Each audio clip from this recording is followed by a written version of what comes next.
Beth and all of you for coming. My name's Victoria, and if you want to start the first slide.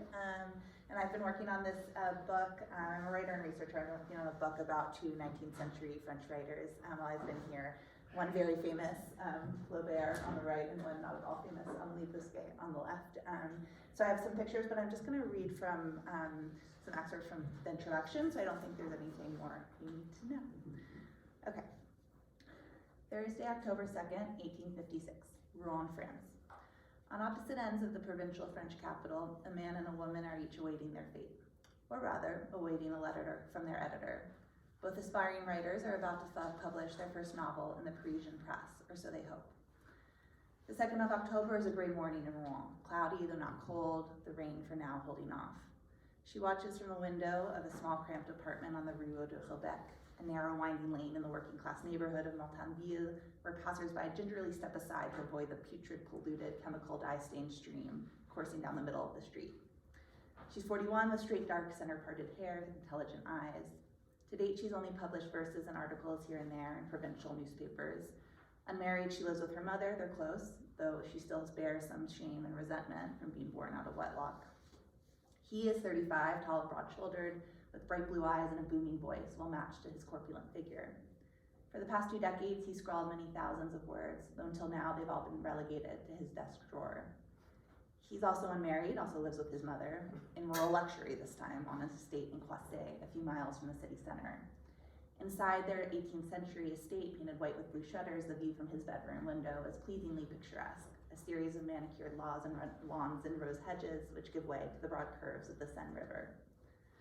Amélie Bousquet, hearing the postman arrive at her door, springs down the stairs, puts the letter from his hands. She thumbs it open to find a message from her editor, Maxime Ducamp, at the prestigious Parisian Review. It's not exactly the news she was waiting to hear. The editors, Ducamp reassures her, are still eager to publish her novel. But there's always a but, he adds. It will have to be put off until next year. Since June, he's been wrangling with another novelist and his endless cuts and edits. After a series of delays, that novel has now just begun to appear in serialized form, beginning on the 1st of October. Its title is Madame Bovary. But perhaps Bousquet already knows its author. It's one of your compatriots, he says, from Rouen, Monsieur Gustave Flaubert. So Ducamp will keep his word and publish Bousquet's novella, A Provincial Passion, the next year. At the time, Flaubert and Bousquet had never met, yet in a way they were already leading parallel lives. Both were born in Rouen, the Manchester of France, in the early years of the Bourbon Restoration. Like him, Bousquet never had children, never married. She too coveted her independence, the freedom she found necessary to work. I've never been able to accommodate Venus with Apollo, Flaubert once wrote. Live with a man? Never, Bousquet often said. Both writers eventually made the time-honored trek away from the provinces to make a life in the capital. Until she was 45 and he just under 40, the lives of these two Norman writers ran along parallel tracks. Then, unexpectedly, their paths converged. One spring afternoon in 1859, Flaubert climbed the grand staircase to Rouen Central Library, past the stuffed taxidermy and curious baubles lining the walls, and creaked open the door to its magnificent wood-paneled reading room. He nodded to its director, his friend André Potier, a tall, thin, balding man with a pointed mustache in his late 50s. Next to Potier sat Amélie Bousquet. She was bent over a book at one of the long wooden tables, a box of militon, a local pastry, balancing on her lap. The powdered sugar left the faint mark of a mustache above her upper lip. You are so charming, Flaubert later recalled, one could almost bite into you. It was then a twice-fated encounter, and it launched not a love affair exactly, but an intense and often flirtatious friendship. The two bonded over their ambivalent attachment to the city of their birth, about their shared hatred of the modern bourgeoisie. Bousquet had seen at close hand how the wealthy in Rouen were growing ever more complacent and rich on the backs of a laboring underclass. She was especially dismayed by the exploitation of working women.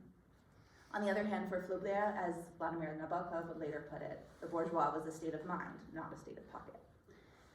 Flaubert might have been one of them, but he hated them all, those dull, self-righteous, self-satisfied purveyors of banality and cliche who peddled that particularly toxic modern ideology known as common sense. Bousquet and Flaubert remained close for a decade, until December 1869, when, suddenly and definitively, the two broke off.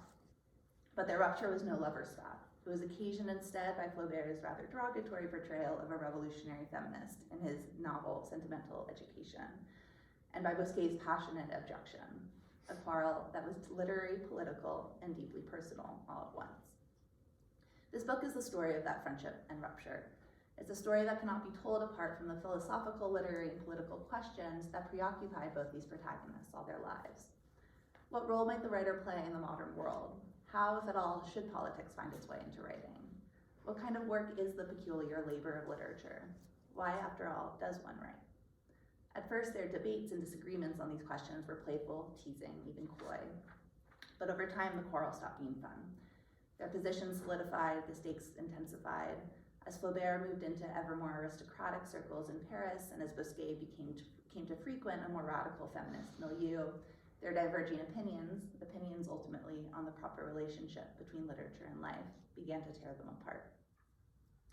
The definitive edition of Flaubert's correspondence stretches to 5 thick, well-edited volumes, each on whisper-thin onion-skin paper, each numbering in the thousands of pages. That correspondence is often, and rightly I think, considered a literary classic. It contains some of his most enduring comments on the art of the novel. In contrast, almost all of Bosquet's archive is unpublished. Nearly all her exchanges with Flaubert remain untranslated from the French. Remnants of her letters and manuscripts are strewn across various archives and collections, mostly in Paris and Rouen. That asymmetry, too, is part of the story. And yet, who is remembered and who is forgotten sometimes depends on the angle of vision. In the front library of Rouen's Museum of Fine Arts, which today occupies the same building as that library, heir to the site where they first met, the security guard on duty recently thought she recalled having seen a small portrait of Amélie Bosquet among the collections. It was, if she remembered correctly, housed among the other local painters, perhaps on the 2nd floor. After a swift, anxious trot through the winding galleries I had a train to catch, there it was. Lodged in a petite, cerulean painted corner room, well away from the crowds contemplating Monet's Cathedral and the other Impressionist masterpieces. The artist Jean Perel's 1829 portrait featured a teenaged, rosy-cheeked Amélie, her lips curved into a sly, seeming smile. When they met, Flaubert had just been launched into literary celebrity while she was still endeavoring to jumpstart her career. He watched out for her, gave her advice, introduced her to people. In return, he expected gratitude and a certain acquiescence in matters of literary style. But over the decade of their friendship, as Flaubert was fretting over his novel Sentimental Education, Bosquet's own opinions about literature and the political role of the writer were developing too, and to quite different ends. In contrast to Flaubert's famous aesthetics of impersonality, an author should be like God in his universe, he said, everywhere present and nowhere visible. She was experimenting with what it might look like to put literature to work on behalf of social change. At the same time as she struggled to navigate the treacherous waters of cosmopolitan literary life, as she came to fight for equal rights in marriage, for the right to divorce, she saw and heard the way men like Flaubert tended to treat their mistresses. She was well aware of how her relationship with a more famous writer might be judged from the outside. For her part, she would avoid that marriage contract. To be taken seriously, she would insist she was no mere lover. What follows is the story of Amélie Bosquet's Sentimental Education, but it is also the story of Flaubert's. We might understand it as a latter-day update of the Pygmalion myth as recounted in Ovid's Metamorphoses. In it, Ovid's artist long refuses to marry. Instead, he sculpts the ideal woman out of ivory, a statue of, quote, beauty with which no woman can be born. But even after Venus grants his wish, after the ivory softens, after the sculpture becomes a living, breathing body, that woman, Galatea, blushes in modesty, looks up at him, adoring and demure. She can breathe, she can move, but she remains beholden to her creator. There's no danger she might elude his grasp. Amélie Bosquet exposed Flaubert's Pygmalion problem. He too expected to mold her and shape her. He expected that she would stay still. Yet once his mere underling, protege, pliant to his touch, she would eventually spring, to his dismay, into life.